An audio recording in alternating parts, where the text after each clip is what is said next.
Covid टीकाकरण के पहले और दूसरे चरण के पूरा होने के बाद तीसरे चरण को शुरू करने के लिए स्वास्थ्य विभाग ने तैयारी शुरू कर दी है।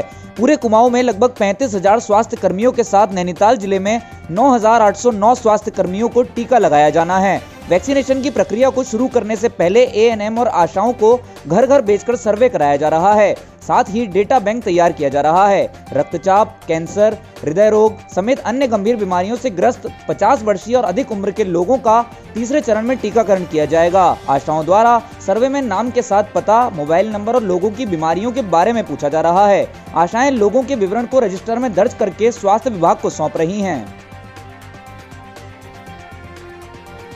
बर्ड फ्लू के मामलों को देखते हुए कुमाऊं में भी अलर्ट जारी हो चुका है। पशुपालन विभाग के 225 वेटरनरी डॉक्टर और फील्ड स्टाफ की छुट्टियों को रद्द कर दिया गया है। कुमाऊं में अभी तक बर्ड फ्लू का कोई भी मामला नजर नहीं आया है। बावजूद पशुपालन विभाग पूरी सतर्कता बरत रहा है। हल्द्वानी में जलाशयों, मुर्गी फार्मों पर भी विभाग ने पूरी नजर रखी है। हल्द्वानी शहर में 2 जगहों पर मरे पक्षी मिलने के बाद पशुपालन विभाग के अधिकारियों की परेशानी बढ़ रही है। मृत पक्षियों को जांच के लिए भेज दिया गया है। सतर्कता बरतने के साथ ही कुमाऊं में हर जिले से 50 सैंपल हर हफ्ते जांच के लिए भेजे जाएंगे। कुमाऊं के जवान बहादुर सिंह धोनी ने बांग्लादेश की मैराथन दौड़ में स्वर्ण पदक जीतकर भारत का मान बढ़ाया। 2 नागा रेजिमेंट के जवान बहादुर सिंह धोनी ने ढाका में आयोजित अंतर्राष्ट्रीय मैराथन में स्वर्ण पदक जीता। बांग्लादेश के शेख मुजीब मैराथन में 42.195 किलोमीटर लंबे ट्रैक को उन्होंने 2 घंटे 21 मिनट 22 सेकंड में पूरा कर जीत का परचम लहराया। लोहाघाट ब्लॉक के गुमदेश क्षेत्र के रहने वाले जवान Bahadur Singh Dhoni army sports institute Pune में एएसआई पद पर तैनात हैं। धोनी ने अपने सफलता का श्रेय प्रशिक्षक केसी रामू संस्थान, अपने लोक देवता चौखाम बाबा और क्षेत्र के लोगों की सद्भावना को दिया है। अपने प्राचीन मंदिरों के लिए विख्यात बागेश्वर के बैजनाथ में मछलियों के मरने की खबर पर ध्यान नहीं दिया जा रहा है। बैजनाथ की मानव निर्मित झील में पानी कम होने पर मलबा बढ़ रहा है, जिससे आए दिन मछलियां मर रही हैं। नगर के लोगों ने बताया कि सिंचाई विभाग ने 1 सप्ताह पूर्व झील के सभी गेट खोल दिए थे, जिसके बाद झील के पानी को निकासित किया गया। बैजनाथ मंदिर समूह के मुख्य सचेतक भगवत गिरी गोस्वामी ने सिंचाई विभाग से मछलियों को संरक्षण की बात कही है। उन्होंने झील के गेट बंद करने की मांग की है। उन्होंने बैजनाथ और भुकुनखोला के ग्रामीणों से झील के आसपास कपड़े न धोने को कहा है। सिंचाई उपखंड के एईएससी सती ने बताया कि झील के मुहाने पर सुरक्षा दीवार का निर्माण किया जा रहा है। दीवार का निर्माण पूरा होने पर उन्हें बंद कर दिया जाएगा। देहरादून दिल्ली एक्सप्रेसवे बनने के लिए भारतीय वन्यजीव बोर्ड ने स्वीकृति दे दी है। 180 किलोमीटर के इस एक्सप्रेसवे के बनने के बाद सिर्फ 2.5 घंटे में देहरादून से दिल्ली तक का सफर तय किया जा सकेगा।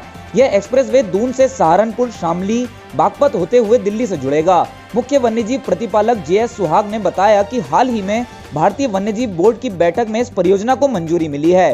पिछले वर्ष जनवरी 2020 में एक्सप्रेस को मंजूरी मिलने के बाद national highway authority of India के तत्कालीन चेयरमैन एसएस संधू ने कहा था कि यह एलिवेटेड रोड होगा, जिसमें कुछ हिस्सा उत्तर प्रदेश के वन क्षेत्र का है।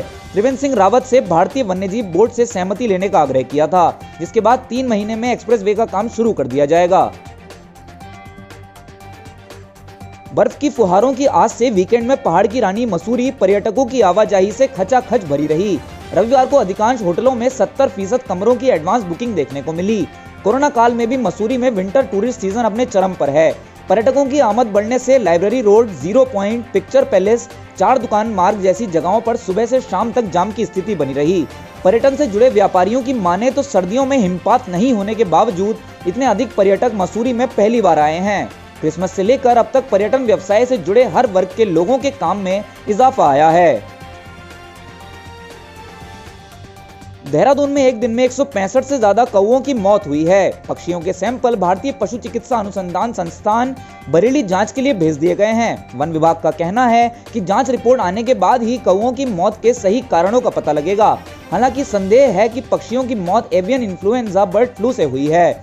जिला वन विभाग की एक टीम ने मृत पक्षियों की जगह का मुआयना किया, जिसके बाद वन विभाग ने इलाके के निवासियों को मृत पक्षियों से दूर रहने की चेतावनी दी। उत्तराखंड सरकार ने बर्ड फ्लू से संबंधित एक एडवाइजरी जारी की है। महानिदेशक स्वास्थ्य की ओर से जारी एडवाइजरी में केंद्र द्वारा इस संबंध में जारी दिशा निर्देश दिए गए हैं। राज्य भर के पशु चिकित्सकों को अलर्ट रहने को कहा गया है। भारत और ऑस्ट्रेलिया के बीच चल रही टेस्ट सीरीज में भारत ने सिडनी टेस्ट को ड्रॉ कर इतिहास रच दिया है। सिडनी क्रिकेट ग्राउंड पर भारत ने दूसरी पारी में 334 रन बनाए और महज 5 विकेट गंवाए। आखिरी ओवर तक डटे भारतीय खिलाड़ियों के सामने ऑस्ट्रेलियाई टीम बेबस नजर आई। चोट से जूझते हुए भारतीय खिलाड़ियों ने विषम हालातों में मैच बचाया। 131 ओवरों के बाद भारत का स्कोर 334 पर 5 रहा। हनुमा विहारी 23 और रविचंद्रन अश्विन 39 रन के साथ बल्लेबाजी कर रहे थे। इस ड्रॉ के साथ ही ऑस्ट्रेलिया की टीम का भारत के खिलाफ जीत हासिल कर सीरीज में बढ़त बनाने का सपना टूट गया। इस ड्रॉ के बाद अब 4 मैचों की टेस्ट सीरीज 1-1 की बराबरी पर आ गई है। चौथा टेस्ट मैच ब्रिस्बेन में खेला जाएगा। महिला से दुष्कर्म और उनकी बेटी का जैविक पिता होने के मामले में फंसे द्वाराहाट के विधायक महेश नेगी केस की सुनवाई के लिए सोमवार को भी सीजेएम कोर्ट में उपस्थित नहीं रहे। डीएनए सैंपलिंग के लिए कोर्ट में पेशी के आदेश के खिलाफ विधायक महेश नेगी ने हाईकोर्ट पहुंच गए हैं। खुद को बीमार बताते हुए विधायक पिछले दिनों निचली कोर्ट में हाजिर नहीं हुए थे। विधायक ने वकील के माध्यम से बताया कि अस्वस्थ होने के कारण वे कोर्ट में उपस्थित नहीं हो सकेंगे। 11 जनवरी को पीड़िता की बेटी और विधायक दोनों को देहरादून सीजेएम कोर्ट बुलाया गया था। सीजेएम कोर्ट देहरादून ने विधायक को डीएनए सैंपलिंग के लिए उपस्थित होने के आदेश दिए थे। सितंबर में कोर्ट के आदेश से महिला की शिकायत पर विधायक के खिलाफ मुकदमा दर्ज हुआ था। सोमवार को प्रदेश में कोरोना के संक्रमण के 156 नए केस सामने आए हैं, जबकि 5 कोरोना संक्रमितों ने दम तोड़ दिया। इसके उलट 523 लोगों को स्वास्थ्य लाभ के बाद चिकित्सालयों से घर के लिए रवाना किया गया है। प्रदेश में अब तक 93,777 लोग कोरोना की चपेट में आ चुके हैं, जबकि कुल 88,196 लोगों को कोरोना से जंग जीतने के बाद घर भेजा जा चुका है। कोरोना की वजह से 1578 लोगों की जान भी जा चुकी है। सोमवार को देहरादून के महंत इंद्रेश चिकित्सालय में 4 कोरोना संक्रमितों की जान गई, जबकि एक का एसटीएच हल्द्वानी में निधन हुआ। सोमवार को देहरादून में 56, नैनीताल में 44, हरिद्वार में 15, यूएस नगर में 13, पौड़ी में 8, टिहरी में 7, रुद्रप्रयाग में 4, चंपावत में 3, पिथौरागढ़ में 2, अल्मोड़ा, बागेश्वर, चमोली व उत्तरकाशी में 1-1 कोरोना का मरीज सामने आया।